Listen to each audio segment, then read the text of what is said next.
বন্ধুরা, আপনারা দেখছেন কাজের জিনিস ইউটিউব চ্যানেল। এখনও যারা আধার কার্ডে ডকুমেন্ট আপডেট করেননি তারা অবশ্যই আধার কার্ডে ডকুমেন্ট আপডেট করে নিন, কারণ এটার কালকে লাস্ট ডেট।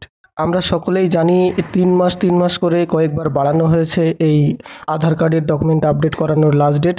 তো যারা এখনও আধার কার্ডের ডকুমেন্ট আপডেট করেননি তারা ইতিমধ্যে আজকেই করে নিন, নাহলে কিন্তু সমস্যায় পড়তে পারেন। তো দেখুন, এখানে পরিষ্কার লেখা রয়েছে this service is free of cost till 14/6/2024, অর্থাৎ আগামীকাল লাস্ট ডেট। তো আগামীকালকের মধ্যে এটা কমপ্লিট করতে হবে। তো আপনার আধার কার্ডে ডকুমেন্ট আপডেট করা হয়েছিল নাকি করা হয়নি, নাকি করেছিলেন সেটা অ্যাকসেপ্ট হয়েছে নাকি হয়নি সেটা কিভাবে বুঝবেন, এবং যারা বুঝতে পারছেন না যে আপনার আধার কার্ডে ডকুমেন্ট আপডেট করতে হবে কি না আবার, তো তারা কিভাবে বুঝবেন, একদম নিচের দিকে চলে আসবেন মাই আধারের অফিসিয়াল ওয়েবসাইটে। আসার পরে চেক আধার ভ্যালিডিটি এই অপশানে ক্লিক করবেন। এখানে ক্লিক করার পরে একটুখানি অপেক্ষা করবেন। একটুখানি অপেক্ষা করার পরে দেখুন এরকম একটা পেজ খুলে যাবে। তো এরকম খুলে যাওয়ার পরে দেখুন আমি একটা আধার নম্বর এখানে দিয়ে দিচ্ছি। একটা আধার নম্বর আমি এখানে দিয়ে চেক করছি। আধার নম্বর দেওয়ার পরে এখানে ক্যাপচা ফিল করবেন।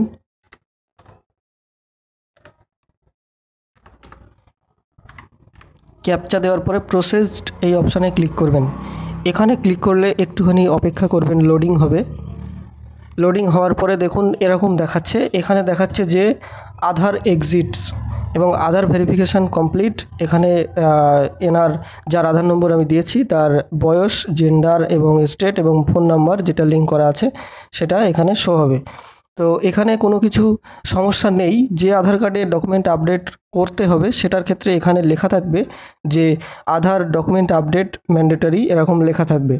তো এটার ক্ষেত্রে লেখা নেই, তার মানে বুঝতে হবে যে এটার ক্ষেত্রে ম্যান্ডেটরি আধার কার্ড ডকুমেন্ট আপডেট করতে হবে না।